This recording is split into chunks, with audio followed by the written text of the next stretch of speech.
Bom dia, Dilson. Bom dia, amigos. Mais uma vez aqui. O que me traz hoje foi o projeto aprovado na Câmara dos Deputados na última quarta-feira, né, que altera alguns dispositivos legais a respeito do combate ao crime. E o título que eu trago aqui é: O projeto aprovado não é dele.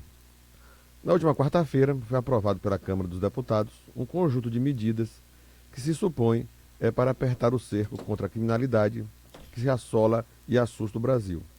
Levado ao Congresso pelo ex-super-ministro da Justiça Moro, com o interessante título de pacote anticrime, que, dentre as suas inúmeras inconstitucionalidades da sua origem, foi completamente modificado pelos deputados. Dentre as propostas levadas pelo ex-super, muitas delas foram rechaçadas pelos parlamentares. Precisamente 3 foram afastadas e espera que o Senado não as ressuscite as estrovengas que insiste o anticonstitucionalista ministro Moro. E quais seriam estas medidas jogadas fora pelo parlamento? Vejamos elas. Primeiro, o excludente de licitude. Previu o projeto originário alteração no Código Penal, trazendo subjetividade na sua aplicação e permitindo a licença para matar. Na forma como foi proposto, o policial que se encontrasse numa situação de excusável medo, surpresa ou violenta emoção, o agente policial poderia matar e ter a sua pena reduzida à metade ou nem ser condenado. Esta porcaria apresentada, além de enorme subjetividade, como já dito, daria a esses agentes um poder sem precedentes. Mas o que parecem, querem que este excludente seja aplicado em situações da garantia da lei e da ordem, o que também não deixa de ser uma estrovenga do mesmo quilate. O segundo foi o Plea Bargain, um instrumento americano de que aquele que fosse acusado por um delito era dada a este a oportunidade de confessar e ter a sua pena reduzida sem a necessidade de julgamento e investigações custosas. Tive o cuidado de pesquisar sobre este instrumento legal americano e descobri que é duramente criticado nos Estados Unidos. Inclusive, acho que essa é a segunda ou terceira vez que eu falo sobre isso aqui. E já se encontra, inclusive, em franco desuso. Isso se dá porque, numa condição desfavorável, o acusado, muitas das vezes, em vez de gastar fortunas com a sua defesa e o Ministério Público pegando no pé, opta por confessar e ter uma pena reduzida ou então pagar uma multa, a depender do tipo de crime. Estamos falando de um país em que as instituições funcionam melhor do que no Brasil, isso lá nos Estados Unidos. Agora imagine essa ideia espirocada em terras tupiniquins. Estaríamos flertando com o desastre. Já que é para copiar tudo dos americanos, por que nós não utilizamos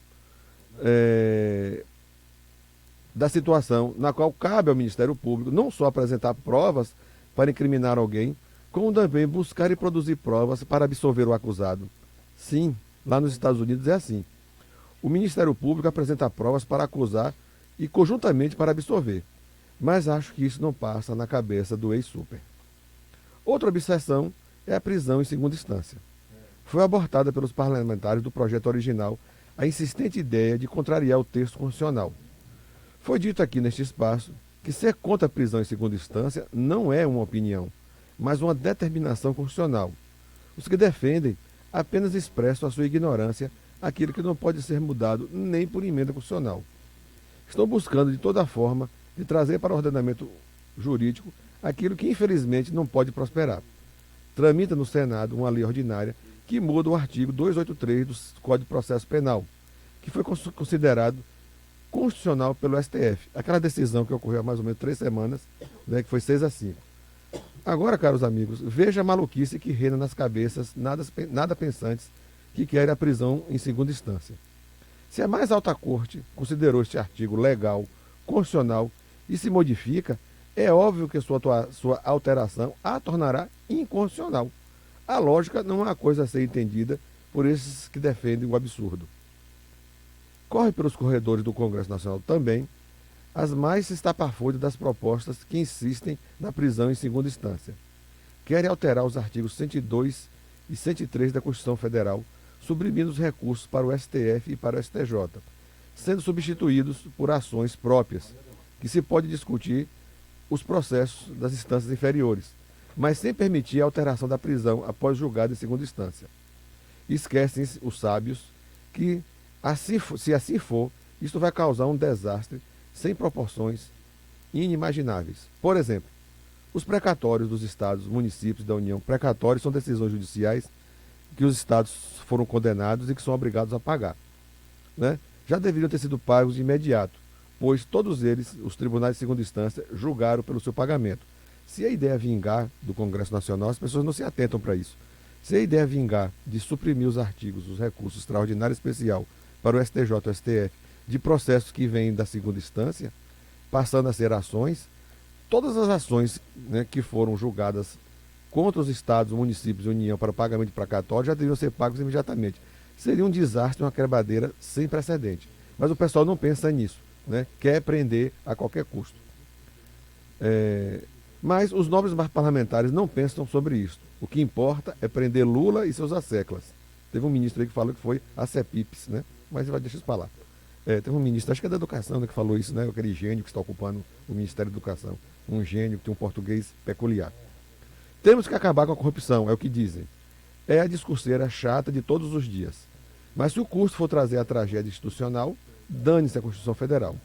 O que me assusta é o desejo de saber quem são os assessores jurídicos desses parlamentares.